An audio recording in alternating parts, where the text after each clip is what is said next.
खोलीत लपवला होता देशीचा खजाना. पोलिसांनी काढला सगळा माल. दारू विकून पैसे कमवण्याचं स्वप्न पाहणाऱ्या एकाचा प्लॅन मोर्शी पोलिसांनी एकाच झटक्यात उधळून लावला. स्वीपर कॉलनीतील एका घराच्या खोलीत देशी दारूचा गोडाऊन थाटलेल्या दिलबारसिंग बावरीवर पोलिसांनी धाड टाकत 248 बाटल्यांचा साठा जप्त केला. माननीय पोलीस अधीक्षक निकेतन कदम साहेबांच्या अवैध धंदे बंद मोहिमेला वेग आला आहे. गोपनीय माहिती मिळताच मोर्शीचे पोंपनी तुषार चव्हाण आणि त्यांच्या टीमने 16/6/2026 रोजी स्वीपर कॉलनी गाठली.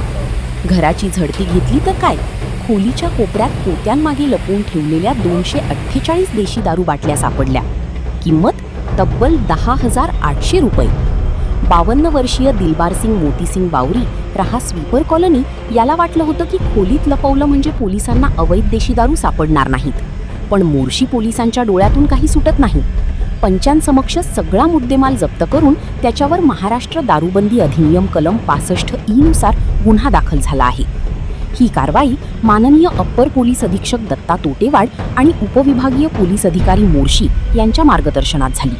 पोंपनी तुषार चव्हाण, अंमलदार छत्रपती करपते, स्वप्नील बायस्कर, अथर्व कोहळे या टीमने ही कारवाई केली. पोलिसांनी स्पष्ट इशारा दिला आहे, अवैध दारूचा धंदा कराल तर खोलीत काय जमिनीत गाडलं तरी शोधून काढू. मोर्शीतील अवैध धंदेवाल्यांची आता झोप उडाली आहे. अमरावती माझा न्यूज, अनिल ठाकरे, मोर्शी.